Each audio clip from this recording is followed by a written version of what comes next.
विजयी विश्व तिरंगा प्यारा, झंडा ऊंचा रहे हमारा। गणतंत्र दिवस हो या स्वतंत्रता दिवस, राष्ट्रीय ध्वज के साथ ही इन ऐतिहासिक दिनों की शुरुआत होती है। लेकिन इन दोनों दिनों के जश्न में कुछ चीजें एकदम अलग होती हैं। कैसे और क्यों, जानेंगे स्पॉटलाइट में। 26 जनवरी 1950 को भारत का संविधान लागू हुआ। तभी से हर साल 26 जनवरी को गणतंत्र दिवस मनाया जाता है। इस दिन भारत के राष्ट्रपति राजधानी दिल्ली में कर्तव्य पथ पर पोल में पहले से ही ऊपर बंधे झंडे को रस्सी खींचकर फहराते हैं। इसे झंडा रोहण नहीं, झंडा फहराना कहते हैं। लेकिन 15 अगस्त यानी स्वतंत्रता दिवस पर यह झंडा फहराया नहीं जाता, बल्कि झंडा रोहण किया जाता है। झंडा रोहण का मतलब है झंडे को रस्सी की मदद से नीचे से ऊपर की तरफ खींचना और पोल के टॉप पर पहुंचाकर उसे फहराना।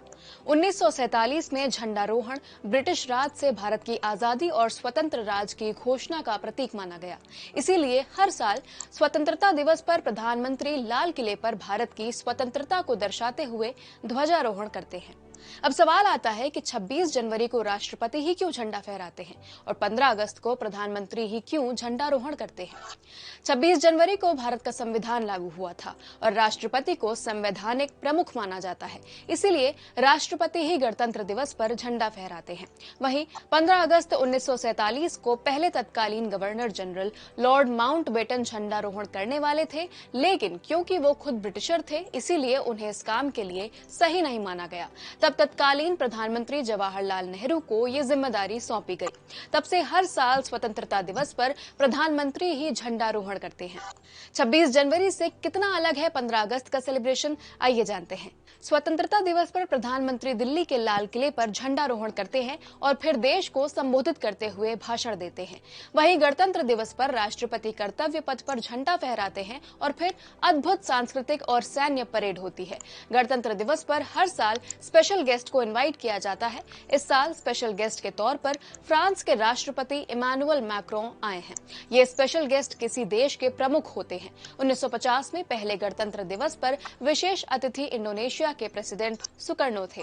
75वें गणतंत्र दिवस पर क्या है खास, आइए जानते हैं। इस बार गणतंत्र दिवस की थीम महिला सशक्तिकरण है।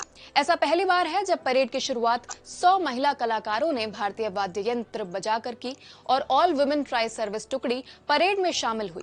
यानी भारतीय सेना, नौसेना, वायुसेना की महिला ऑफिसर्स एक साथ एक टुकड़ी के रूप में परेड करते नजर आईं।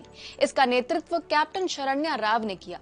इस बार परेड में फ्रांसीसी सेना के 95 जवानों वाली मार्चिंग कंटिंजेंट, 33 जवानों का बैंड और फ्रांसीसी वायुसेना के राफेल जेट और multi role tanker transport aircraft भी शामिल हुए। इस साल परेड के दौरान 16 राज्यों एवं केंद्र शासित प्रदेशों और 9 मंत्रालयों व विभागों की झांकियां शामिल हुई। आज स्पॉटलाइट में इतना ही। ऐसे ही और वीडियोस के लिए देखते रहिए दैनिक भास्कर ऐप।